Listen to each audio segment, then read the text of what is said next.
To talk about a bore out versus boredom and how that is going to affect you as you want to progress possibly into your next leadership position or into a more strategic position. Now, this is a conversation that I had. I have quite a lot actually with different women who are excited about, I should not even say excited, but they're ready for a new challenge. And yet they're very much concerned about what does it mean for my personal life? What does it mean for all of my commitments? I had one person literally just saying, well, I'm really bored with what I'm doing now, but I'm scared to do something more challenging because then I'm worried about it being too much for my family, not having enough time for myself, or still be able to do the things that I enjoy doing in the evenings or the weekends. So what happens is, and this video is for you. So if you're just jumping on now, this is for you, especially if you've been finding yourself avoiding applying for any new roles. You're doing a lot of the work yourself, and you're either picking up the slack of your team or you're not handing off the responsibility to your team either. Either way, you find yourself really kind of bogged down in the operational aspects of your role, and you really want to elevate yourself to being that sought after strategic leader and doing much more of the strategic and visionary work within your role, but also within the organization. And like I said, you might have found yourself not wanting to apply for that next position. And all because you're like, "Oh, I can't handle any more responsibility. So I don't want to spend more time doing more things and putting more on my plate only to just be burnt out at the end." So, if you're finding yourself in that monotonous cycle of your current role, but you're dreaming about stepping up and being recognized as a strategic leader, you're not the only one. Yes, just me. I want to make that clear because, like I said, I have this conversation almost weekly with women that they are ready for that next role and they are either not being seen or recognized or being overlooked, or there's also that concern of, well, how do I still maintain balance between work and my personal life and all my personal commitments so that I'm not missing out on all of the soccer games and soccer practice. So I'm not missing out on every single dance recital, but that I can be present for my family, or in the case if you don't have family, for your own your more extended family, your friends, or just even for yourself. So I want you to imagine what it would look like if you were to merge ambition with balance.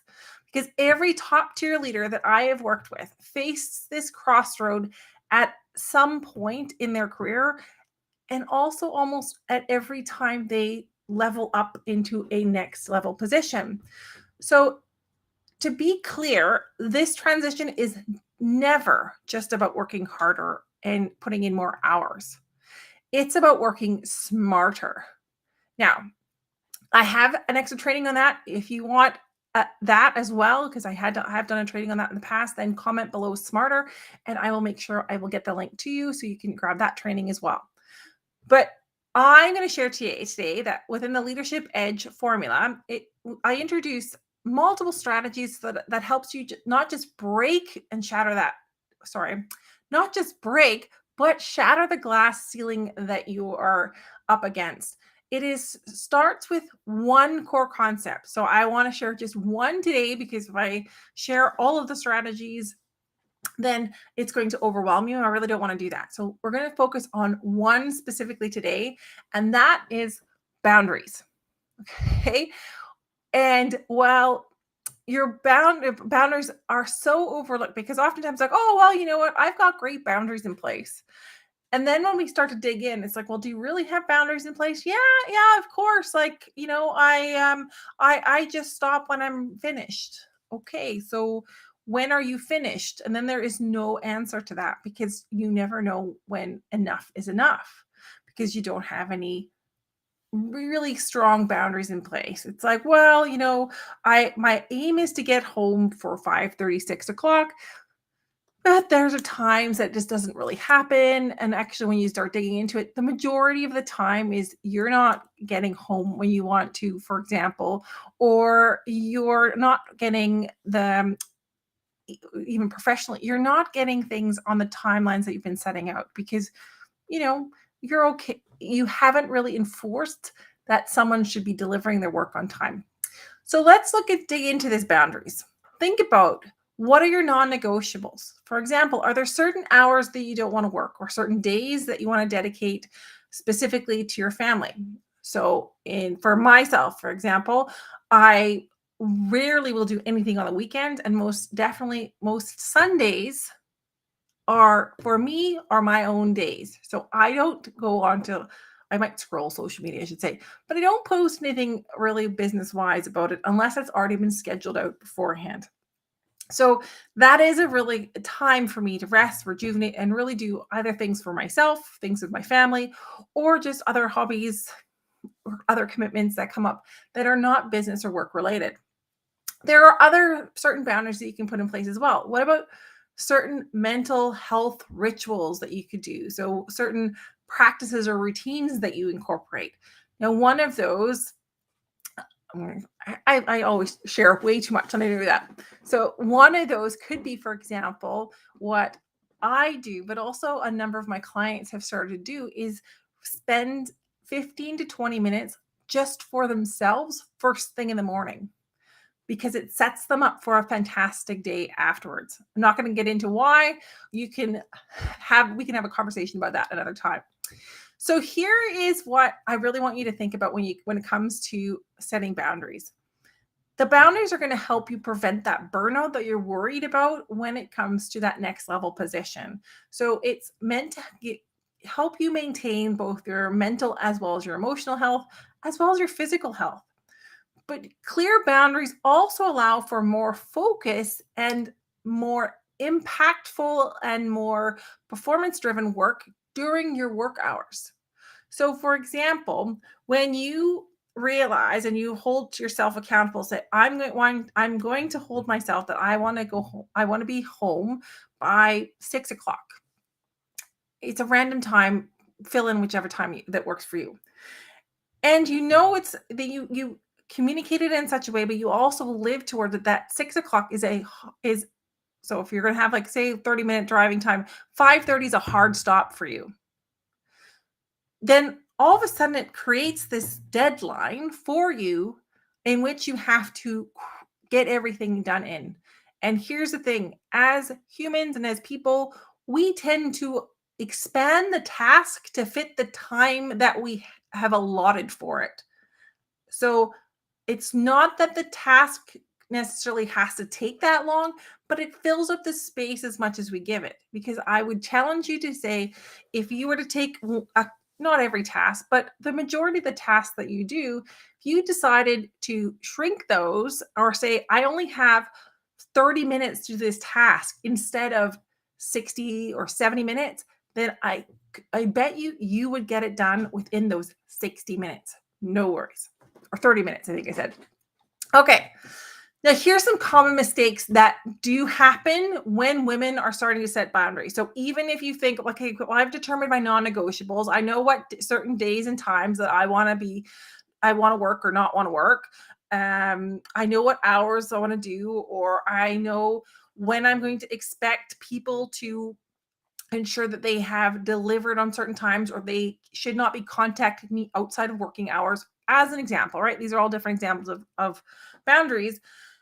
But you find most often what happens is, you become over accommodating. You feel pressure to say yes to everything. So that leads to overworking, because I can bet you that you probably already right now have 2 or 3 extra projects on your plate that you can't get done by the deadline, but you didn't want to say no. And you also might fear being perceived as difficult or uncommitted if you hold on to strict boundaries. Now, there's different types of boundaries, and I'm not going to get into that in great detail, but yes, some boundaries can be very rigid, and other boundaries can have some flex in them. As well as what happens here is when you're not really clear on your boundaries and you don't enforce them, you're going to start seeing yourself mixing personal with your professional time. How often have you found yourself sitting on the couch or in your recliner or every chair or even at the kitchen table and you're just finishing up a couple of last little emails after dinner? Think, oh, once I get this done, I'll feel so much better. And next thing you know, it's not been 10 minutes, but it's been an hour or 2 hours have gone by because you all of a sudden realize, oh, I got this email, I could answer that, but now I need to figure out what that presentation has to be adjusted. Oh, I need to make sure I send that person a response, and it ballooned from there. So when you don't have those boundaries and you don't hold yourself to them, you can't expect either someone else to hold to your boundaries either. Also, a mistake that gets made is you're not communicating them because you assume that everyone else knows your boundaries, even without having communicated them clearly across to them. So here's what I want you to remember about boundaries, right? They are a great way of starting to manage your time, and as well as creating the focus within your personal as well as your professional life as to what needs to get done when. But also consider boundaries are like the banks of a river. If you don't have any boundaries, then the water that comes flowing in just kind of spreads out everywhere. So you've got this massive floodplain, and all that water becomes really shallow and it loses its power.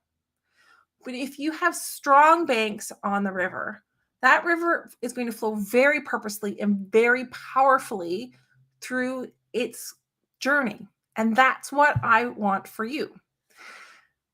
The second one I want to highlight here, because we started off with, right, like how do we go from bore out to burnout and avoid burnout when we want to become a sought after strategic leader.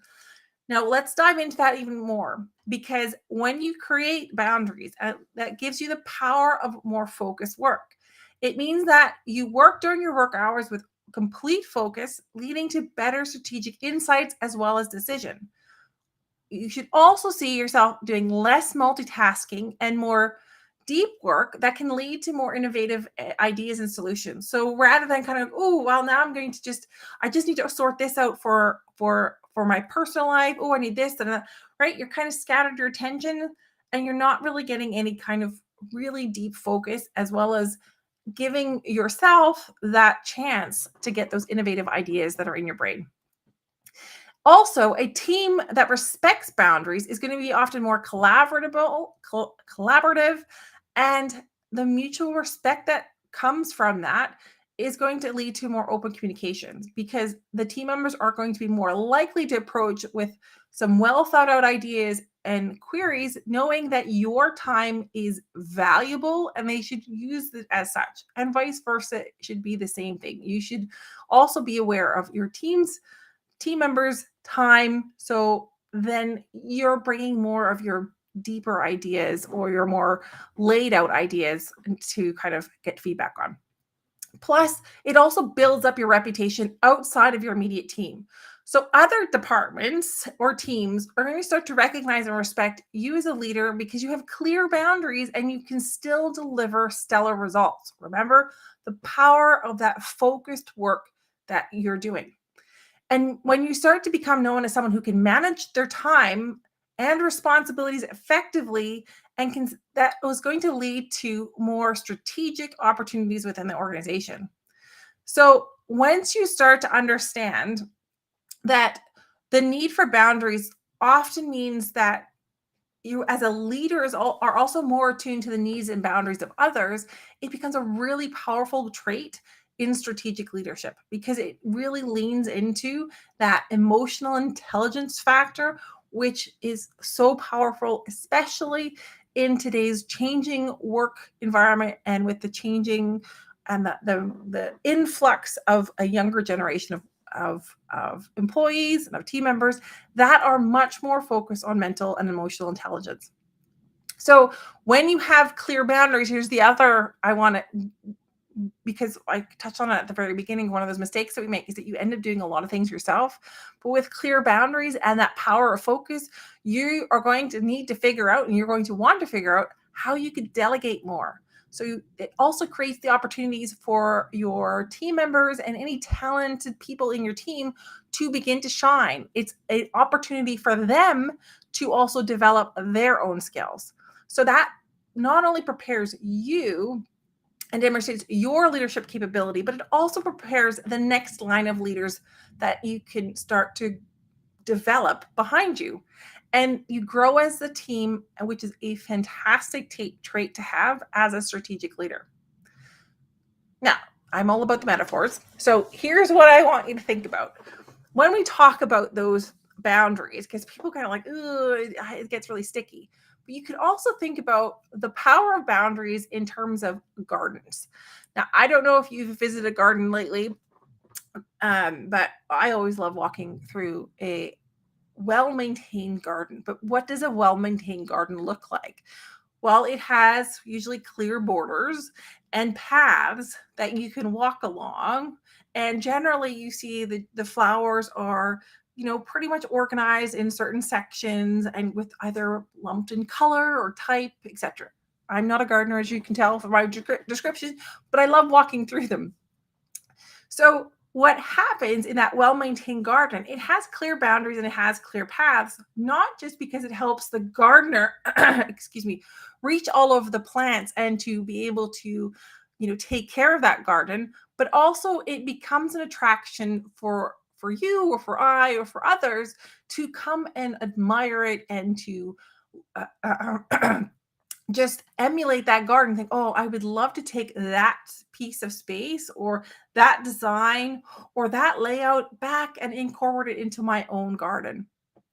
So when you're thinking about not about gardens, but we're thinking about the issue of how do I get out of the bore-out I'm in right now and not jump into the possibility of getting a burnout, because when I move into either next position or I decide to up-level my current role and becoming that more strategic leader, boundaries is one of those key elements or the core concepts that you can use that will get you there. Because again, it's going to create time for you. It's going to create space for you. It's going to create pretty much a structure for you in which you can thrive, as well as a structure and a routine and a set of rules. It almost sounds awful, but just let's keep it a structure for you that also your team can thrive in.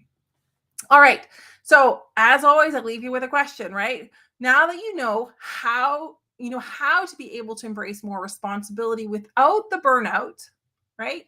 That's what all this conversation about boundaries has been. But now you have the problem that simply setting boundaries and aiming for strategic leadership isn't enough if you don't have a concrete action plan to integrate and execute all of these insights into your daily leadership role. So this is where I want to offer you a personalized strategy session to dive deep into your leadership strategies, into your leadership challenges and aspirations.